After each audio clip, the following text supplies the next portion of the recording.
Analysis Opinion Hillary Clinton Woods Walker, Chardonnay drinker, screamer at her pillows, sore loser. And now the recycled claim of feminist icon supporter of all women.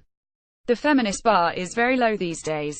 We've now heard from a number of very successful, famous actresses and the aforementioned politician who are being lauded for coming out against producer Harvey Weinstein.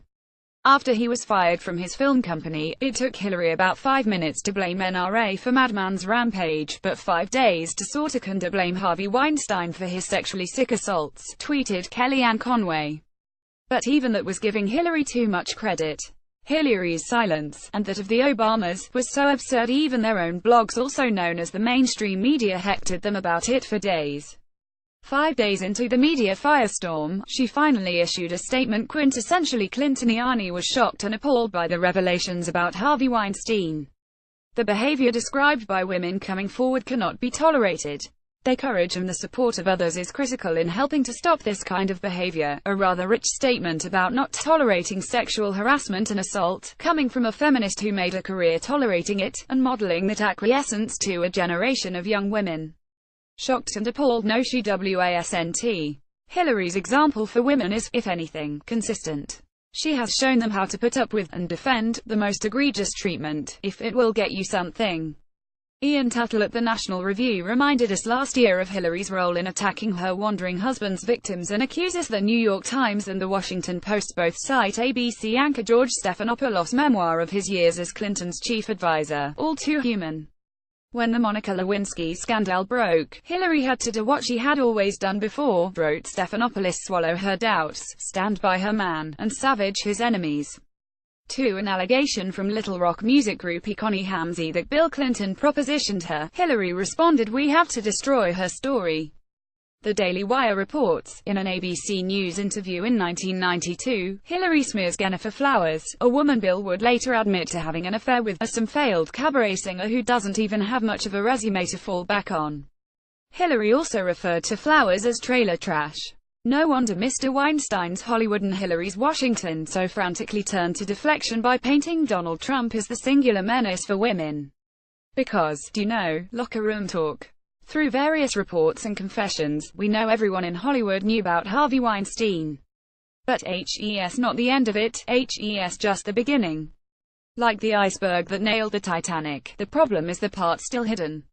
Those at most risk in the cesspool of Hollywood are the young and inexperienced. Mr. Weinstein targeted ingenues and young staffers. But there were some women who escaped Mr. Weinstein's grip, and developed successful careers. Many of those successful women, some who claim to have had no idea and others admit they knew, also finally came out and condemned Mr. Weinstein, after he was fired. Meryl Streep called his actions disgraceful and an abuse of power. She also says she had no idea it was happening. An odd ignorance, considering her friend was a leading supporter of allowing Roman Polanski back into the U.S. She then appropriately lauded the women speaking out against him before it was safe, as heroes. Rosanna Arquette and Oscar winner Mira Sorvino both rebuffed Mr. Weinstein's advances, and both women feel that it contributed to a stall in their careers. Actress Rose McGowan is the hero of this story, and was calling attention to this over a year ago on social media. Her complaints, widely believed to be about Mr. Weinstein, were made before it was fashionable. She also has not had Angelina Jolie's or Jennifer Lawrence's career. Ms. Lawrence says she had no idea of Mr. Weinstein's behavior, while Ms. Jolie says she was sexually harassed by the mogul and did try to warn others who were working with him. Yet Ms. Jolie has been among Hollywood's most successful and powerful women for years. As her power and independence grew, still nothing was said publicly that may have helped end the predator's decades-long career of sexual harassment, alleged sexual assault, and now some alleged rapes. Is it acceptable for rich, powerful and successful women and men who know what's happening, to say nothing for years, because it allows their work to proceed unencumbered? Are these people, who know what's happening, abandoning untold numbers of other women to the monster, brave and heroic and feminist to come out once the charade is exposed? Gwyneth Paltrow was lauded by Jake Tapper on Twitter as courageous for admitting she was harassed by Mr. Weinstein.